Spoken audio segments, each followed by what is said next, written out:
মারে দাঁড়া মা, আমার কথাটা তুই শুনে যা। দাঁড়া মা, দাঁড়া। আমি তোমার কথা শুনবো না।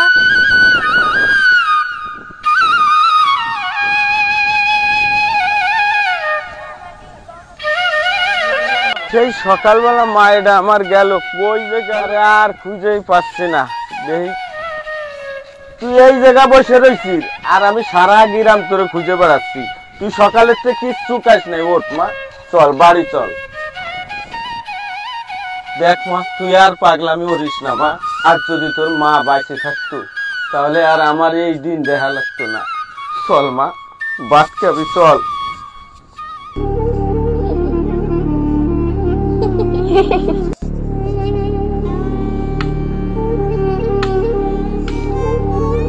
ওই বুড়ি কত যাও? কি ডারে তুই?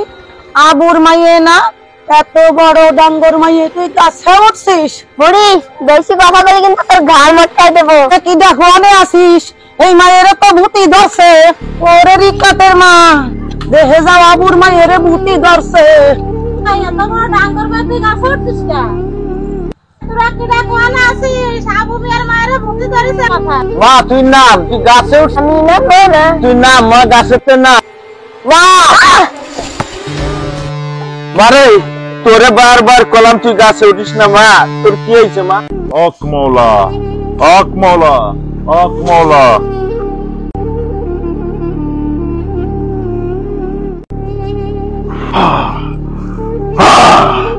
যা, যেখান থেকে আসছিস সেখানে যা, যা যেখান। তোমার মেয়ে এখন সুস্থ। আমার হাত দিয়ে আমাকে দাও, আমার হাতে সময় কম।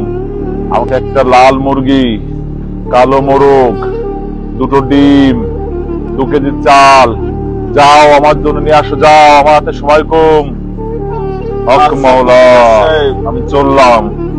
হক মৌলা। তোর সব কথা আমি শুনবানি মা, তুই পাগলামি করিস না। মানে কইছি না এতে যাও তুমি।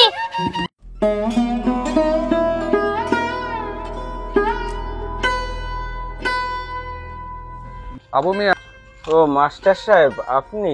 গ্রামবাসী বলা বলি করতেছে তোমার মায়ের নাকি ভূতি ধরছে। আপনি আমার বাড়ি আইছেন, একটু বসতে দিয়ে দেন।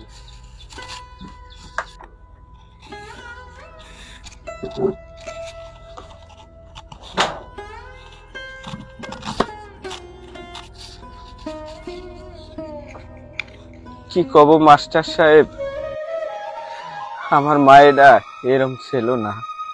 আপনারা তো জানেন ওর মা ওরে ছোটবেলা রাহি এই দুনিয়া ছাড়ি চলে গেছে। তা তো আমরা জানি। ওরে তুমি অনেক কষ্টে মানুষ করতেছো। কিছুদিন আগে আমার মেয়েটার জন্য একটা ছেলে আসে। তোমার ঘুমটাটা খোলো তো দেখি।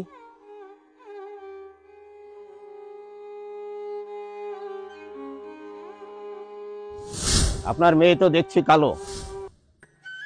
তুমি আমাকে কালো মেয়ে দেখাতে নিয়ে এসেছো? আমার ছেলে সরকারি চাকরি করে আর তুমি এখানে এ ধরনের ব্যবহার আমি তোমার থেকে আশা করিনি। এই মেয়ে আমার ছেলে কেন, অন্য কোনো ছেলেও বিয়ে করতে আসবে না। এই চলো তানভীর। ভাই সাহেব যাইন না ভাই সাহেব। আমার মায়েরা কালো বলে বিয়েটা ভাঙে যায়। সেহেনতে আমার মায়েরা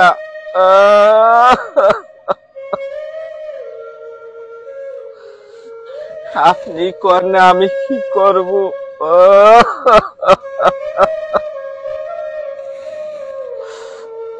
তোমার কষ্টটা তো আমি বুঝতে পারছি আবু মিয়া।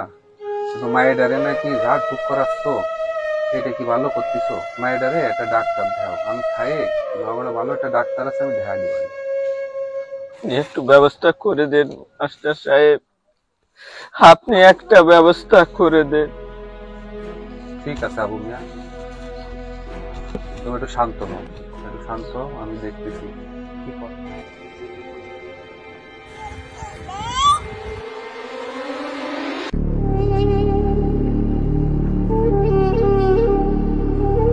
পানির মধ্যে তুই নামিস না রে মা।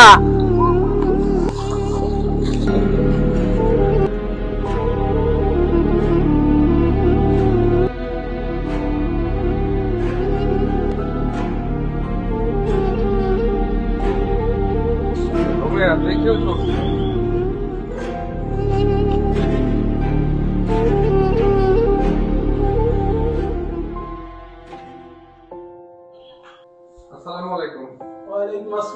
সাহেব কেমন আছেন? আলহামদুলিল্লাহ ভালো, আপনারা ভালো আছেন? জি আলহামদুলিল্লাহ। বসো, বসাও।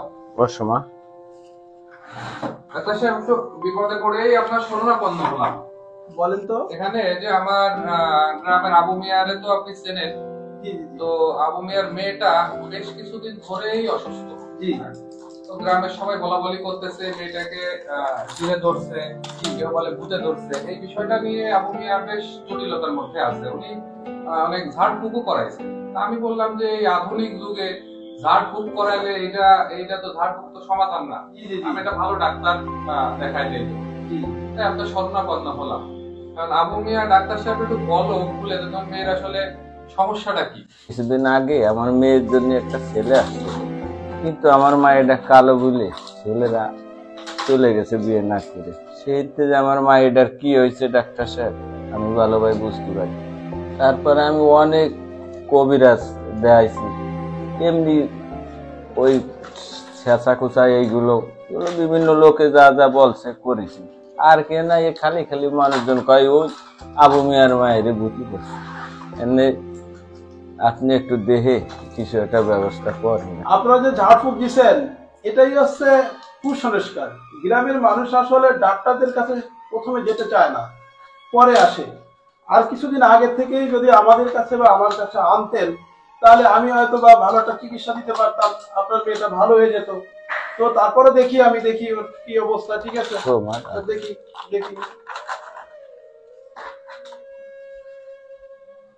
আসলে আরো কয়েকটা দিন আগে আনলে বেশি ভালো হতো। তারপরও আনছেন, মাস্টার সাহেব নিয়ে আসছে, খুব ভালো কাজ করছে। আমি ওষুধ লিখে দিই, খেলে পরে আপনার মেয়েটা ভালো হয়ে যাবে। তারপরে আশা করা যায় যে আপনার মেয়েটা ভালো বিয়ে হতে পারবে। তো আমি ওষুধ লিখি।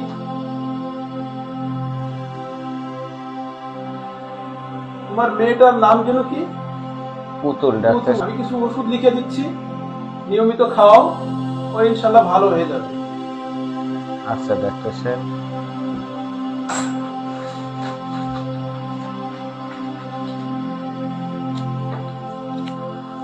তো ডাক্তার সাহেব ধন্যবাদ। আচ্ছা আচ্ছা, মাস্টার সাহেব আবার আসবে না? দোয়া করবেন। মেয়েটারে নিয়ে আমরা গ্রামবাসীও একটু চিন্তিত। কারণ এত অল্প বয়সে কি হলো।